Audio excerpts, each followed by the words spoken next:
Question 1. As an RBT, who is responsible for providing you with supervision and clinical direction? A. The client's parent or guardian. B. A licensed psychologist. C. A board-certified behavior analyst, BCBA, or board-certified assisted behavior analyst, BCABA. D. A fellow RBT with more experience. Answer: C. A board-certified behavior analyst, BCBA, or board-certified assisted behavior analyst, BCABA. This question is about who oversees your work as an RBT. RBTs work under the direct supervision of a certified professional who has more advanced training in behavior analysis. This supervisor is either a BCBA or a BCABA. They are responsible for designing the client's behavior plan, training you on how to implement it, reviewing your data, and providing ongoing guidance and feedback. Neither parents, other professionals, nor fellow RBTs are qualified or authorized to provide RBT supervision. Your supervisor is your clinical guide and is ultimately responsible for the services you provide. Question 2. In the ABC recording method, what information do you record in the B column? A. What happened immediately before the behavior. B. The specific observable behavior that occurred. C. What happened immediately after the behavior. D. Your best guess about why the behavior occurred. Answer: B. The specific observable behavior that occurred. This question tests your understanding of the ABC model, a fundamental tool for analyzing behavior. A BC stands for antecedent, A, behavior, B, and consequence, C. The B column is where you write down exactly what the person did or said in a way that is clear, observable, and measurable. It's the action itself, not what happened before, A, or after, C, or your interpretation of why it happened. When you're collecting ABC data, focus on describing the behavior factually, like client screamed loudly for 5 seconds, or client threw toy across room. Question 3. If a behavior is followed by the presentation of a stimulus, and that behavior increases in the future, this is called A. Negative reinforcement. B. Positive reinforcement. C. Positive punishment. D. Negative punishment. Answer: B. Positive reinforcement. This question asks about a fundamental principle of how behaviors are strengthened. When a behavior is followed by adding positive, something desirable, and that behavior becomes more likely to happen again in the future, reinforcement, it's positive reinforcement. Negative reinforcement increases behavior by removing something unpleasant. Punishment decreases behavior. If a child cleans their room, behavior, and you give them praise, stimulus presented after, and they clean their room more often, that's positive reinforcement. Adding something good makes the behavior happen more. Question 4. What type of measurement involves tracking the total amount of time a behavior occurs from its beginning to its end? A. Frequency. B. Duration. C. Latency. D. Interval recording. Answer: B. Duration. This question asks about how to measure how long a behavior lasts. Duration recording is used when you need to measure the total time that a specific behavior occurs, starting a timer when it begins and stopping it when it ends. Frequency is counting occurrences. Latency is the time from a cue to the start of the behavior. Interval recording involves marking if a behavior occurs within or at the end of specific time periods. If you want to know how long something lasted, you measure its duration.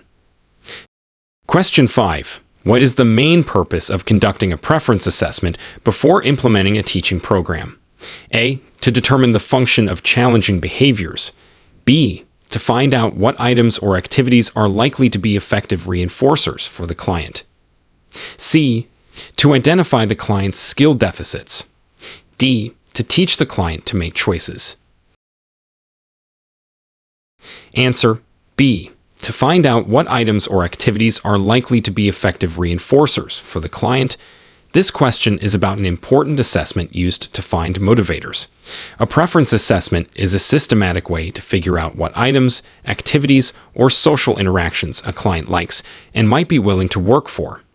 Knowing what the client prefers helps you select effective reinforcers, rewards, to use during teaching and to reinforce desired behaviors, making learning more enjoyable and successful. It's not designed to determine behavior function. A. Identify skill deficits. C. Or primarily teach choice making. D. The goal is to find potential rewards. Question 6. When teaching a new skill, providing a gestural prompt involves A. Giving a spoken instruction or hint. B. Physically guiding the client's body. C. Pointing, nodding, or making a motion to cue the response. D. Showing the client how to do the behavior. Answer: C. Pointing, nodding, or making a motion to cue the response. This question asks about a specific type of prompt used to assist learning. A gestural prompt is a movement made by the RBT, like pointing to the correct item, nodding towards the task, or making a specific hand motion. That cues the client to perform the desired behavior, without any physical contact or spoken words giving the answer. A verbal prompt is spoken. A. A physical prompt involves touch. B. A model prompt is demonstrating the behavior. D. Gestural prompts are nonverbal movements that provide a hint. Question 7.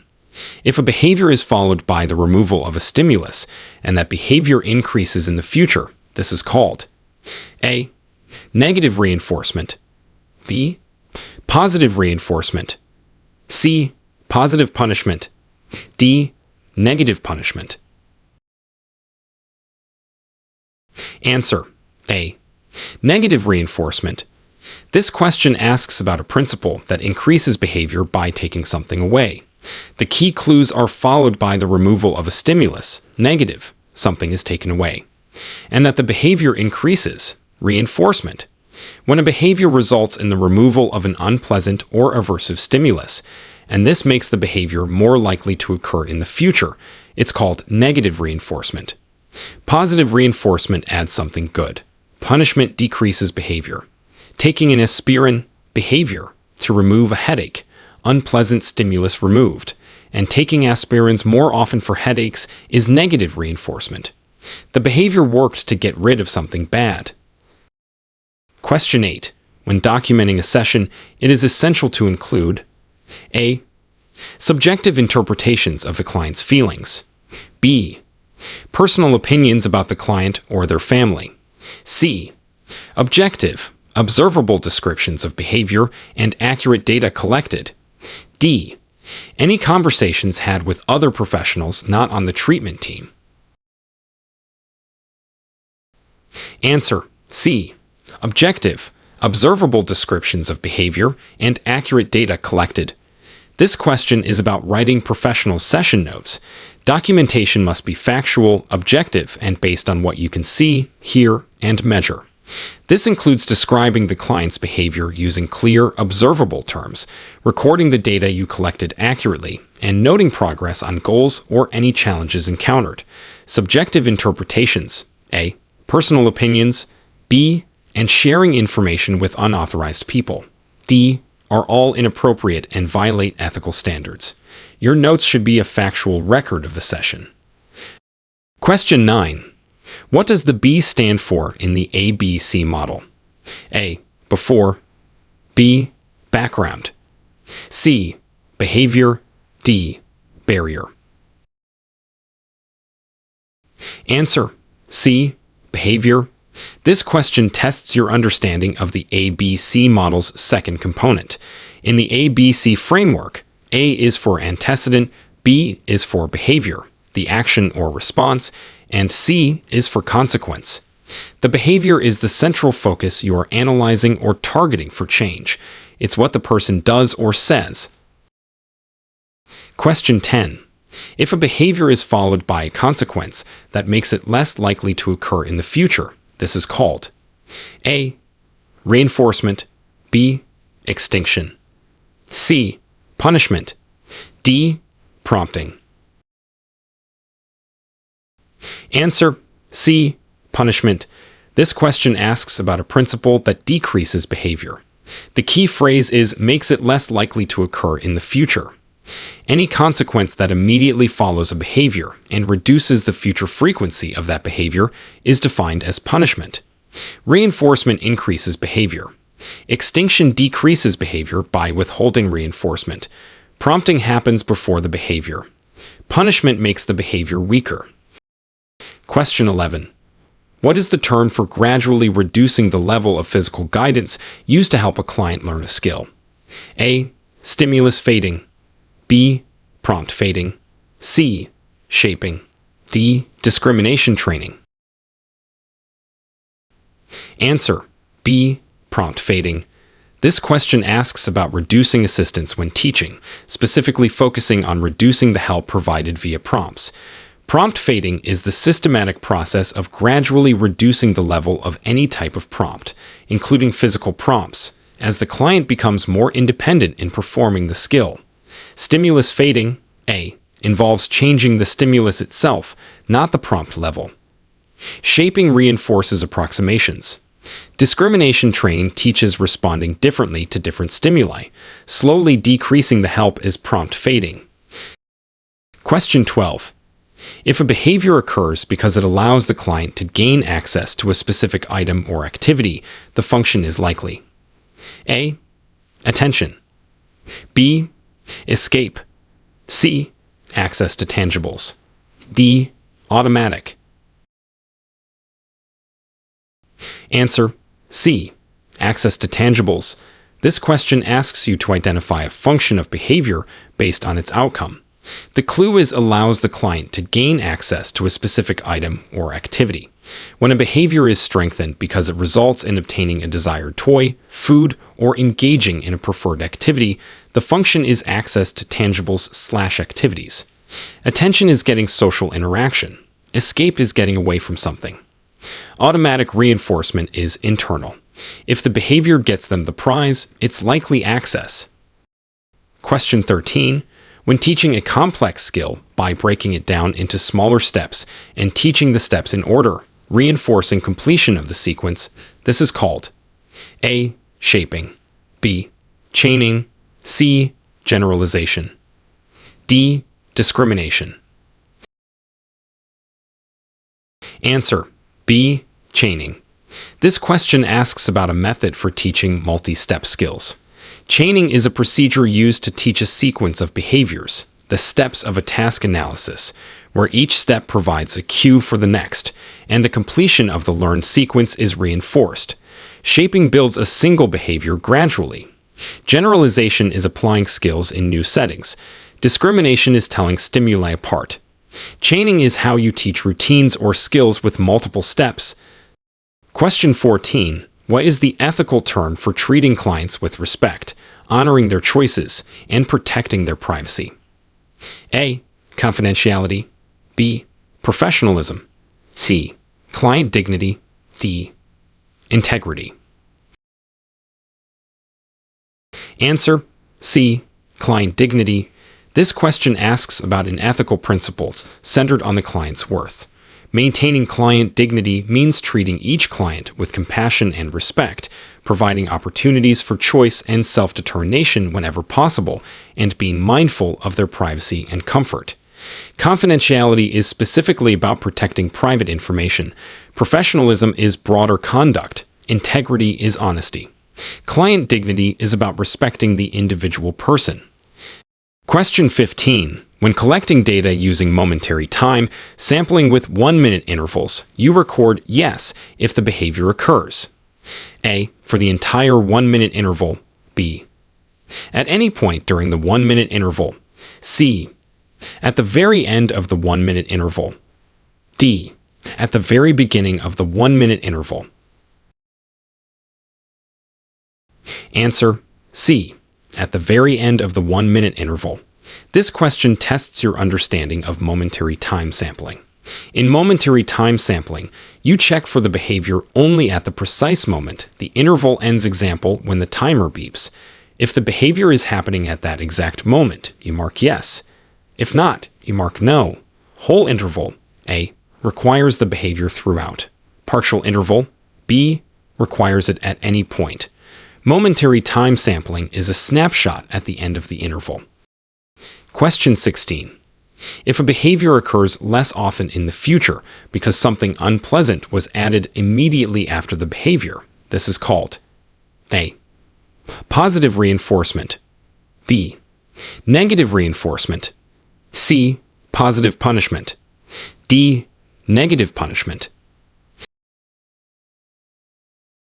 Answer C, positive punishment. This question asks about a principle that decreases behavior by adding something. The clues are less often in the future, punishment, and something unpleasant was added immediately after, positive. When an aversive stimulus is presented immediately following a behavior, and this causes the behavior to decrease, it's positive punishment. Adding a timeout, unpleasant stimulus, contingent on aggressive behavior, which decreases aggression, is positive punishment. Question 17. What is the most appropriate response if a client's behavior suddenly escalates and poses an immediate risk of serious harm to themselves or others? A, continue the session as planned to maintain routine. B, immediately implement the extinction procedure for that behavior. C, ensure immediate safety for yourself and others using trained procedures, and contact your supervisor and / or emergency services immediately. D, trying to verbally de-escalate the client. Answer C, ensure immediate safety for yourself and others using trained procedures, and contact your supervisor and / or emergency services immediately. This question addresses crisis safety. In a situation posing immediate risk of serious harm, the absolute first priority is safety for everyone involved. You must use any trained crisis prevention or safety procedures you know, like blocking access to danger, and immediately seek assistance by contacting your supervisor or emergency services, like 911, as warranted by the situation and company policy. Continuing the session, A, is inappropriate. Extinction, B, is a procedure for decreasing behavior over time, not for immediate safety in a crisis. Verbal de-escalation. D, might be part of a plan, but if harm is imminent, more direct action and getting help are necessary. Safety first, always. Question 18. When using reinforcement, the most effective delivery is typically A, after a short delay, a few minutes. B, immediately after the behavior occurs. C, before the behavior occurs. D, only after multiple instances of the behavior. Answer B, immediately after the behavior occurs. This question asks about the timing of reinforcement delivery. For reinforcement to be most effective in strengthening a specific behavior, it should be delivered immediately after that behavior occurs. Immediate delivery helps the learner clearly understand which behavior earned the reward and makes the association strong. Delayed reinforcement can accidentally reinforce other behaviors that happened in the meantime. Reinforcement happens right after the behavior you want to increase. Question 19. What is the ethical responsibility of the RBT regarding reporting suspected abuse or neglect? A, investigate the suspicion thoroughly before making a report. B, report their suspicion immediately to their supervisor and / or appropriate protective services agency as mandated by law and company policy. C, inform the client's family that you suspect abuse or neglect. D, only report if they have definitive proof of abuse or neglect. Answer B, report their suspicion immediately to their supervisor and / or appropriate protective services agency as mandated by law and company policy. This question addresses the critical legal and ethical duty of mandated reporting. RBTs are mandated reporters, meaning they are legally required to report any suspicion of abuse or neglect. You do not need proof to report, you report your suspicion. You must report promptly to your supervisor and / or the designated state agency, like Child Protective Services, following company policy. Investigating. A, confronting the family. C, or waiting for proof. D. Are inappropriate and could endanger the client. Report your suspicion right away to the proper authorities and your supervisor. Question 20. What is the most important reason for collecting data on a client's behavior? A. To meet billing requirements. B. To show the client's family progress. C. To provide objective information for clinical decision-making and monitoring progress. D. To keep the RBT busy during sessions. Answer: C. To provide objective information for clinical decision-making and monitoring progress. This question highlights the fundamental importance of data in ABA practice. Data provides objective evidence of how the client's behavior is changing in response to interventions. Your supervisor relies on this data to analyze trends, evaluate program effectiveness, make informed decisions about modifying the plan, and track progress towards goals. While data serves other purposes like billing, A, or showing progress, B, its most critical role is guiding the clinical process. Good data helps your supervisor make the best decisions for the client. Question 21. When thinning a reinforcement schedule after a skill is learned, you are moving from reinforcing A. Less often to more often. B. With prompts to independently. C. Every occurrence to only some occurrences. D. Tangible items to only social praise. Answer: C. Every occurrence to only some occurrences. This question asks about the process of thinning a reinforcement schedule. Thinning involves gradually reducing the frequency of reinforcement for a learned behavior. You typically start with continuous reinforcement, reinforcing every time the behavior occurs, and move to an intermittent schedule, reinforcing only some occurrences, to make the behavior more durable and resistant to extinction. Option A is the opposite of thinning. Options B and to describe different types of prompting or reinforcers, not the reinforcement schedule itself. Thinning is about reinforcing less often. Question 22. What is the primary purpose of a task analysis? A. To identify the function of challenging behaviors. B. To find out what items the client prefers. C. To break down a complex skill into smaller, manageable steps for teaching. D. To measure the duration of a behavior. Answer: C. To break down a complex skill into smaller, manageable steps for teaching. This question asks about the purpose of a task analysis. A task analysis, TAE, is the process of taking a complex skill, like brushing teeth or making a sandwich, and breaking it down into a sequence of individual, smaller steps. This makes the skill easier to teach using chaining procedures and easier to measure progress on. FBAs. A. Determine function. Preference assessments. B. Find reinforcers. Duration. D. Is a measurement. A task analysis breaks down big skills into small steps. Question 23. When working with a client, maintaining professional boundaries means A. Avoiding any personal relationships, like friendship, with the client or their family. B. Only working during scheduled session times. C. Avoiding discussing the client with anyone outside of session. D. All of the above. Answer: D. All of the above. This question asks about the components of maintaining professional boundaries. Professional boundaries involve keeping your relationship with clients and their families strictly professional. This includes avoiding dual relationships like friendship, A. Working only during scheduled professional times, B. And maintaining confidentiality by only discussing the client with authorized individuals in appropriate settings, C. All these actions contribute to maintaining appropriate professional boundaries. Question 24. What is the main purpose of pairing yourself with reinforcement when beginning to work with a new client? A. To make yourself a conditioned punisher. B. To make the client reliant on tangible reinforcers. C. To establish yourself as a conditioned reinforcer and build rapport. D. To immediately reduce challenging behaviors.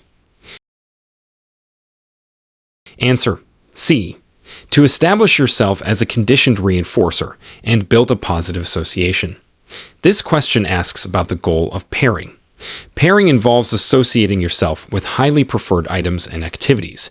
By consistently providing access to reinforcement, you become associated with positive experiences and become a conditioned reinforcer yourself.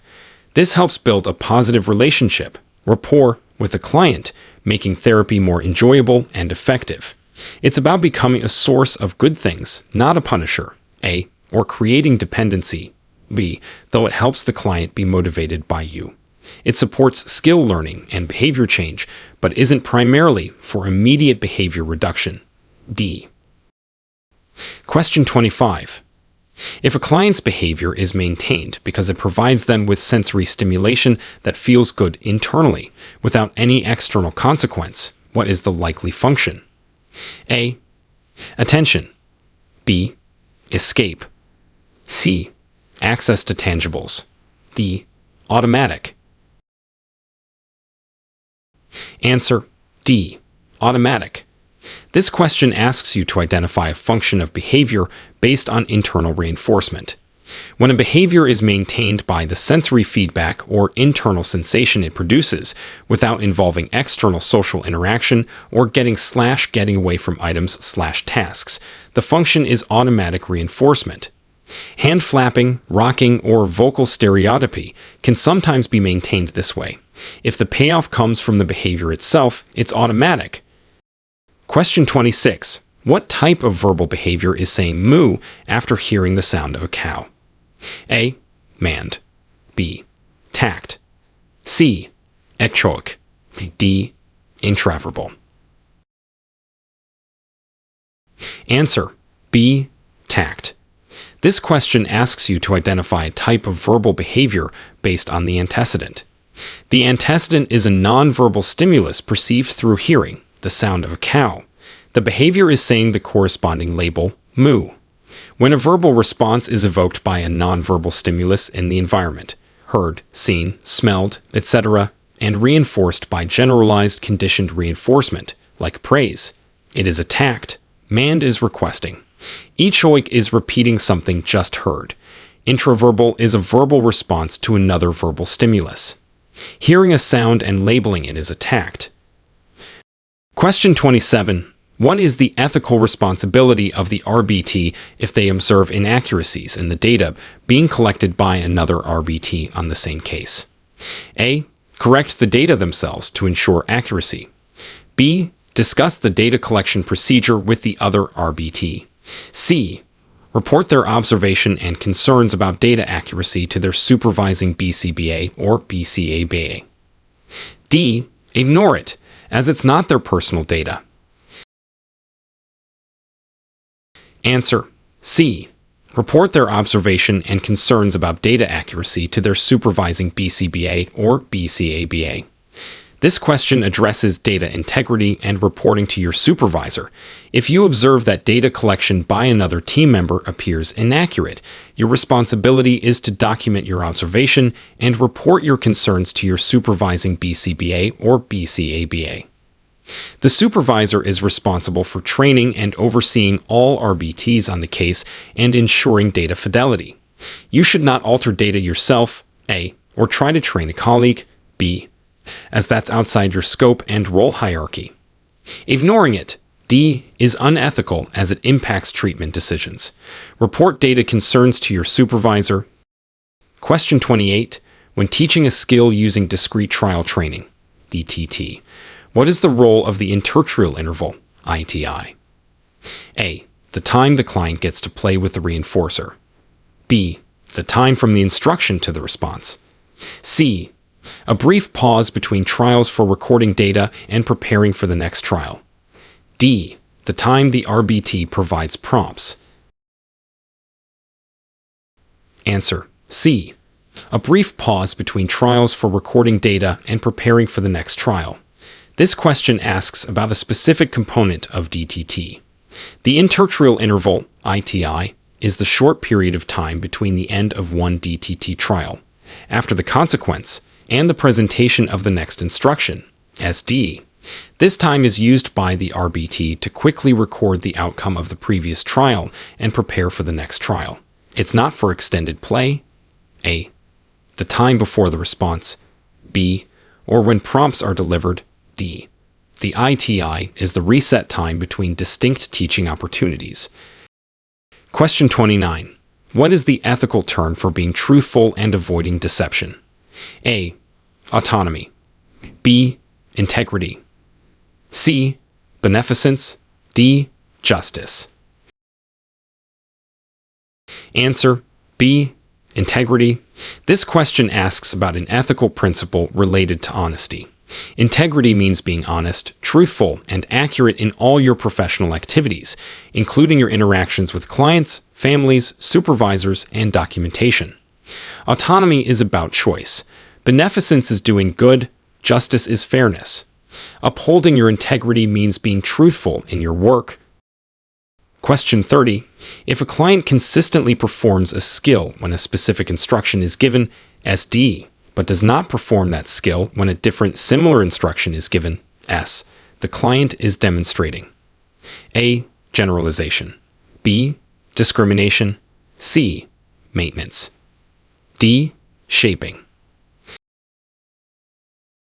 Answer B. Discrimination. This question asks about learning to respond differently to different cues.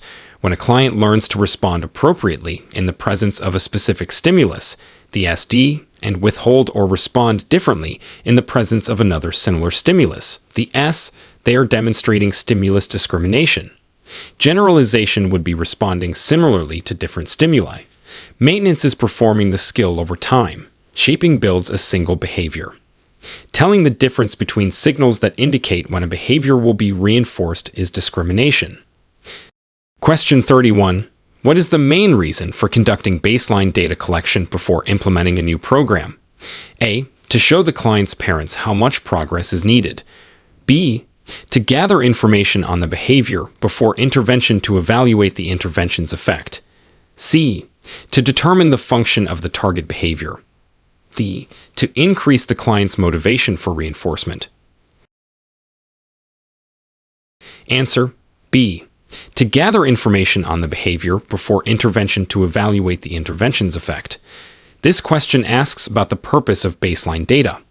Baseline data collection provides a measure of the target behavior's occurrence before any new intervention. Teaching program or behavior plan is put in place. This creates a point of comparison. Once the intervention starts, the data collected during the intervention is compared to the baseline data to see if the plan is actually working to change the behavior in the desired direction. Baseline gives you the starting point to measure change against. Question 32. When teaching a client to follow a specific instruction example, sit down, the instruction itself is functioning as A. Consequence. B. Reinforcer. C. Motivating operation, MO. D. Discriminative stimulus, SD. Answer D. Discriminative stimulus, SD.